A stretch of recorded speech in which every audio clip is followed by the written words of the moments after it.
இன்றைய தராவிலே சூரத் ஆலி இம்ரான் ஓதப்பட்டது. சூரத் திருக்கரசோடைய பாரம் முடிவடைந்து லத்தனாவுடைய பாதி ஓதப்பட்டது.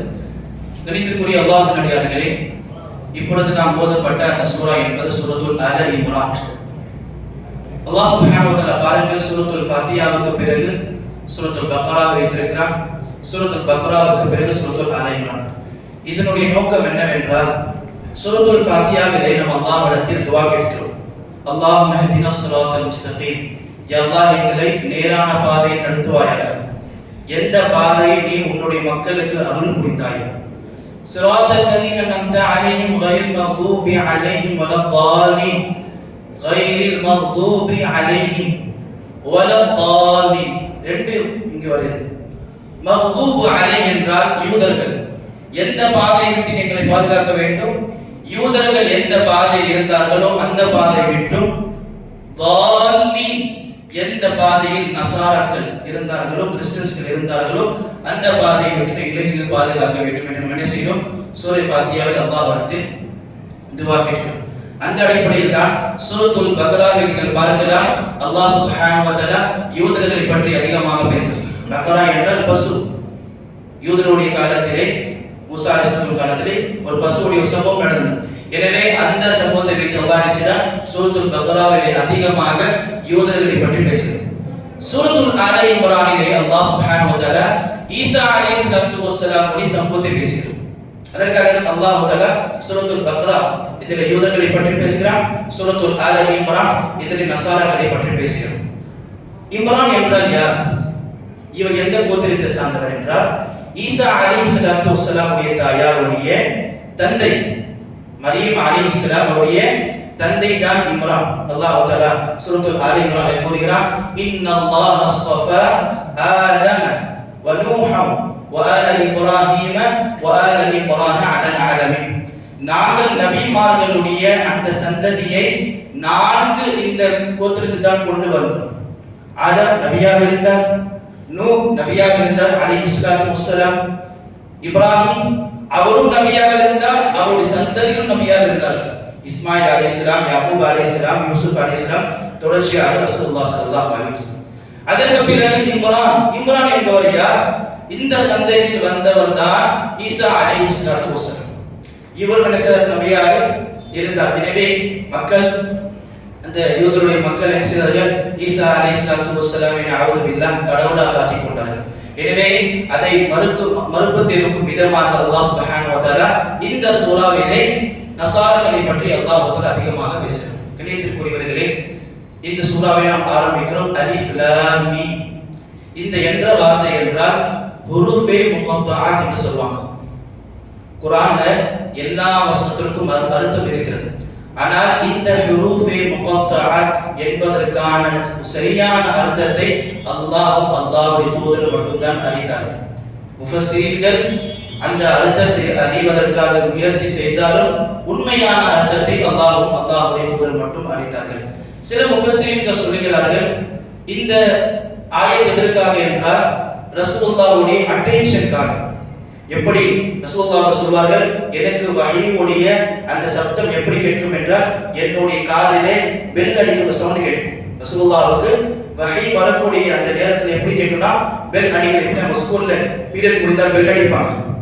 அதே போல ரசூலுல்லாஹ் ஸல்லல்லாஹு அலைஹி வஸல்லமுக்கு ஜிப்ரீல் வஹீயை கொண்டு வருகிறார் என்பதற்கு எப்படி ரசூலுல்லாஹ் புரிந்து கொள்வார்கள்? ரசூலுல்லாஹ்வுடைய காது மட்டும் மணி சவுண்ட் கேட்கும், டிங் அப்படி சவுண்ட் கேட்கும். எனவே இதை முஃபஸ்ஸிர்கள் வைத்து அலிஃப் லாம் மீம் இதுவும் எப்படி இது ஒரு மணி சவுண்ட் போல என்று ரசூலுல்லாஹ் ஸல்லல்லாஹு அலைஹி வஸல்லம் பாட்டு சொல்கிறார். ஹைர் அல்லாஹு லா இலாஹ இல்லா ஹுவல் ஹய்யுல் கய்யூம். இந்த வசனம் ஆரம்பமாகுது. இங்க ஒரு விஷயத்தை புரிந்து கொள்ள வேண்டும். அரபியிலே அல்லாஹ் என்பவன் நம்முடைய இறைவன். ஆனா உருது மக்கள் அல்லாஹ்வை என்ன அர்த்தம் சொல்றாங்க? உருதுல ஹுதான்னு சொல்றாங்க. ஆனா ஹுதா என்ற வார்த்தையை பயன்படுத்த கூடாது. ஏன் என்றால் ஹுதா என்பது பார்சியுடைய மொழியிலே கணவன் என்ற அர்த்தம். அமாரா ஹுதா அல்லாஹ் என்று சொன்னா என்னுடைய கணவன் அப்படின்னு. எனவே அப்துல்லாஹ் பின் மஸ்ஊத் போன்றவர்கள் இந்த ஹுதா என்ற வார்த்தையை பயன்படுத்த கூடாது என்பதற்காக கிதாபை எழுதியிருக்கிறார்கள். எனவே இந்த ஹுதா என்ற வார்த்தை பயன்படக்கூடாது. அப்ப இங்கிலீஷ்ல காட் என்ற வார்த்தை பயன்படுத்தலாமா என்று கேள்வி. உலமாக்கள் சொல்கிறார்கள், முடிந்த அளவுக்கு என்ன செய்ய வேண்டும், அதை தவிர்க்க வேண்டும். நீங்கள் மக்களுக்கு இந்த மார்க்கத்தை எடுத்துரைக்கிற பொழுது நீங்கள் சொல்லலாம் உங்களுடைய ஹுதா, உங்களுடைய காட் தான் அந்த அல்லாஹ் என்று. ஆனால் அங்கே கூட நீங்க என்ன செய்ய வேண்டும், இந்த காட் என்ற வார்த்தையை, குதா என்ற வார்த்தையை பயன்படுத்துவதை நீங்கள் தவிர்க்க வேண்டும் என்று உலமாக்கள் கூறுகிறார்கள். இந்த சூரத்துல் ஆல இம்ரான் அல்ஹம்துலில்லாஹ் நிறைய சம்பவங்கள் மூலமாக அல்லாஹ் தஆலா இந்த சூராவிலே அல்லாஹ் தஆலா நிரப்பியிருக்கிறார். நான் இந்த வசனத்துக்கு, இந்த சூராவிலிருந்து உங்களுக்கு எடுத்த அந்த வசனம் தான் அல்லாஹ் சுப்ஹானஹு வ தஆலா நம்மை பார்த்து ஒரு துஆவை கேட்குமாறு வலியுறுத்துகிறார். அது என்ன துஆ? ரப்பனா லா துஸிக் குலூபனா பஅத இத் ஹதைதனா வ ஹப் லனா மின் லதுன்க ரஹ்ம இன்னக அன்தல் வஹாப். எனக்கு நிறைய பேருக்கு இதோட அர்த்தம் தெரியும். எங்களுடைய இறைவா, நிச்சயமாக எங்களுக்கு ஹிதாயத்தை கொடுத்ததற்கு பிறகு எங்களுடைய உள்ளத்தை நீ மாற்றி விடாதே. இன்னக அன்தல் வஹாப், நிச்சயமாக நீதான் எங்களுக்கு ஹிதாயத்தை வழங்கக்கூடியவன். அன்பான சகோதரர்களே, பெரியவர்களே, தாய்மார்களே, இந்த உலகத்திலே அல்லாஹ் கொடுத்த நமக்கு மிகப்பெரிய ஒரு கிஃப்ட் என்றால் அது ஹிதாயத். ஆரோக்கியம், செல்வ செழிப்பான வாழ்க்கை, இன்பமான வாழ்க்கை, இதெல்லாம் அடுத்த கேட்டகரி. ஆனால் ஒரு முஸ்லிமுக்கு, ஒரு மனிதனுக்கு அல்லாஹ் இந்த உலகத்திலே கொடுத்த மிகப்பெரிய ஒரு தௌலத், ஒரு நிஅமத் என்றால் அது ஹிதாயத். ஹிதாயத் இல்லை என்றால் சொர்க்கத்தில் நுழைய முடியாது. பாருங்க, உலகத்தில் பெரிய பெரிய தலைவர்களுக்கு ஹிதாயத் கிடைக்கவில்லை. நூஹ் அலைஹிஸ்ஸலாத்து வஸ்ஸலாமுடைய மனைவிக்கு ஹிதாயத் கிடைக்கல. நூஹ் அலைஹிஸ்ஸலாத்து வஸ்ஸலாமுடைய பிள்ளைக்கு ஹிதாயத் கிடைக்கல. லூத் அலைஹிஸ்ஸலாத்து வஸ்ஸலாமுடைய மனைவிக்கு ஹிதாயத் கிடைக்கல. ஏன் ஸல்லல்லாஹு அலைஹி வஸல்லமுடைய சச்சா அபூ தாலிப்க்கு ஹிதாயத் கிடைக்கல? ஹிதாயத் நாம் யாருக்கு நாடுகிறோமோ அல்லாஹ் அவருக்கு தர மாட்டான். அல்லாஹ் யாருக்கு நாடுகிறானோ அவனுக்கு மட்டும்தான் அந்த ஹிதாயத்தை, அந்த நேர்வழி அல்லாஹ் தஆலா கொடுப்பான். ரசூலுல்லாஹ் ஸல்லல்லாஹு அலைஹி வஸல்லம் அவருடைய சாச்சா மரணிக்கிறார். ரசூலுல்லாஹ் ரொம்ப அதிகமாக கெஞ்சுறார் சாச்சா இடத்துல, சாச்சா ஒரே ஒரு வார்த்தை லா இலாஹ இல்லல்லாஹ் ஓதி கொடுங்க. ரொம்ப கெஞ்சுறார். ஏனென்றால் அபூ தாலிப் மார்க்கத்திற்கு மிக பக்கபலமாக இருந்தார். அந்த இடத்துல அபூ தாலிப் கேட்கிறாங்க, யா அம் குல் லா இலாஹ இல்லல்லாஹ் கலிமத்துன் உஹாஜு லக பிஹா இன்தல்லாஹ். என்னுடைய சிறுதந்தையே, லா இலாஹ இல்லல்லாஹ் ஒரு கலிமா ஓதிடுங்களே, நான் உங்களுக்கு மறுமை நாள் பரிந்துரை செய்வேன் என்று ரசூலுல்லாஹ் சொன்னாங்க. உடனே அல்லாஹ் தஆலா வசனத்தை இறக்கிறான், இன்னக லா தஹ்தி மன் அஹ்பப்த வலக்கின் அல்லாஹ் யஹ்தி மன் யஷா. நபியே, யாருக்கு நீங்கள் நாடுகிறீர்களோ அவருக்கெல்லாம் நாங்கள் ஹிதாயத் கொடுக்க மாட்டோம். அல்லாஹ் யாருக்கு நாடுகிறானோ அவருக்கு அல்லாஹ் ஹிதாயத்தை கொடுப்பான். உண்மையிலே நாம் எல்லோரும் நன்றி கெட்டவர்கள். தாயுடைய மடியில் நமக்கு ஹிதாயத் கிடைச்சிருச்சு. பாருங்க, சஹாபாக்கள் இந்த ஹிதாயத்துக்காக எவ்வளவு சாக்ரிஃபை, எவ்வளவு தியாகங்கள். மக்காவிலிருந்து மதீனா போர், மனசுகளை சிந்தித்து பாருங்கள். நம்ம எல்லாம் வீட்டு தாயுடைய மடி நம்மளுக்கு ஹிதாயத்து கிடைச்சிருச்சு. எனவே இந்த ஹிதாயத்தினை தக்க வைத்துக் கொள்ளுங்கள், இந்த ஹிதாயத்தினை உறுதியாக இருங்கள். ரசூலுல்லாஹ் ஸல்லல்லாஹு அலைஹி வஸல்லம் கிட்ட அனஸ் ரலியல்லாஹு அன்ஹு கேட்டாங்க, யா ரசூலுல்லாஹ், நீங்க என்னெல்லாம் சொல்றீங்க அதை நாங்கள் கேட்கிறோம். நீங்க போர் செய்ய சொல்றீங்க, நாங்கள் போர் செய்யணும். நீங்க அல்லாஹ்வுடைய வேதத்தை சொல்றீங்க, நாங்கள் கேட்கும், நாங்கள் ஈமான் கொண்டு வரோம். அது தகாஃபா அலைனா, யா ரசூலுல்லாஹ், எங்களுடைய விஷயத்தில் நீங்கள் பயப்படுகிறீர்களா? நாங்களும் இஸ்லாத்தை விட்டு விலகி விடுவோம் என்று யார் கேட்கிறார்கள்? சஹாபாக்கள் கேட்கிறாங்க. எப்படிப்பட்ட ஈமான்! அல்லாஹ் அவருடைய ஈமானுடைய அந்த கேரண்டி அல்லாஹ் தஆலா கொடுத்துட்டான். அப்போ கூட அனஸ் ரலியல்லாஹு அன்ஹு கேட்கிறார், உங்களுக்கு எங்களை பார்த்து பயமா இருக்கா ரசூலுல்லாஹ்? நாங்கள் இஸ்லாத்தை விட்டு விலகிறோம் என்று ரசூலுல்லாஹ் சொன்னார்கள். ஆம், எங்களுக்கு உங்களுடைய பார்த்தோம் எனக்கு பயம். காரணம் என்னவென்றால் ரசூலுல்லாஹ் ஸல்லல்லாஹு அலைஹி வஸல்லம் சொன்னார்கள், அல் கல்ப் பைன உஸ்புஐன் மின் அஸாபில்லாஹ். என்றால் மனிதனுடைய அந்த இதயம் என்பது அல்லாஹ்வுடைய இரண்டு விரல்களுக்கு மத்தியில் இருக்கிறது.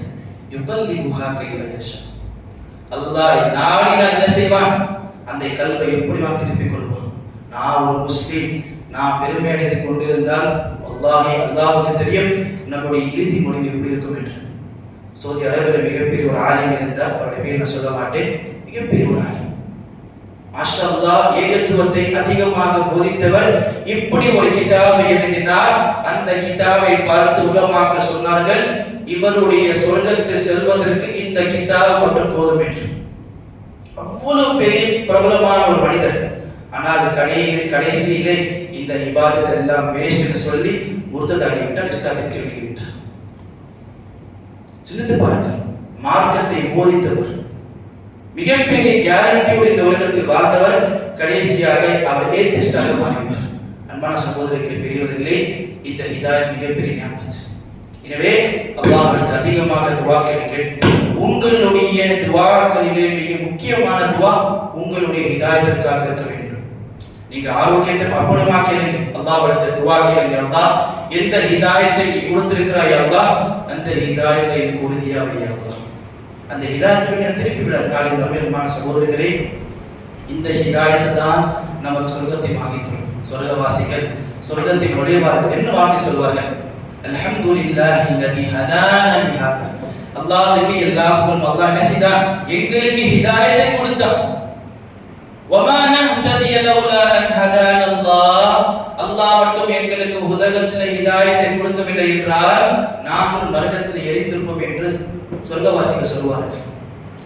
எங்ககிட்ட வசதி இல்லை, ஆரோக்கியம் இல்லை, அன்பான சகோதரர்களே, ஹிதாயத் இல்லை என்றால், நேர்வழி நீங்கள் இல்லை என்றால் சிந்தித்து பாருங்கள். அல்லாஹ் என்னையும் உங்களையும் ஹிதாயத்தில் வைத்திருக்கிறார். அதை விட என்ன கிஃப்ட் அல்லாஹ் நமக்கு கொடுக்கணும். அன்பான சகோதரர்களே, எனவே இந்த துஆ ரப்பனா லா துஸிக் குலூபனா பஅத இத் ஹதைதனா வ ஹப் லனா மின் லதுன்க ரஹ்மத்தன் இன்னக அன்தல் வஹ்ஹாப். இந்த துஆவை மனப்பாடம் செய்யுங்க. எல்லா துஆக்களிலும் இந்த துஆவை கேளுங்க. யா முகல்லிபல் குலூப், உள்ளங்களை பிரட்டி போடக்கூடியவனே, தப்பித் கல்வி அலா தீனி, என்னுடைய உள்ளத்தை மார்க்கத்தின் மீது வை அல்லாஹ். என்ன செய்யுங்க? அல்லாஹ்விடத்தில் துஆ கேளுங்க. பிள்ளைகளுக்கும் சொல்லிக் கொடுங்க. இந்த உலகத்தில் மிகப்பெரிய ஒரு கிஃப்ட் பிள்ளையே இந்த ஹிதாயத் தான். நீ ஹிதாயத் இல்லாம வந்தனா நாளைக்கு உனக்கு சொர்க்கம் கிடைக்காது. பிள்ளைகளுக்கு சொல்லுங்க. ஏன்னா பிள்ளை நினைக்கிறாங்க ஏதோ இந்த உலகத்தில் நான் பொறுத்துட்டு ஆரோப்படமா வாழ்க்கை இல்லை.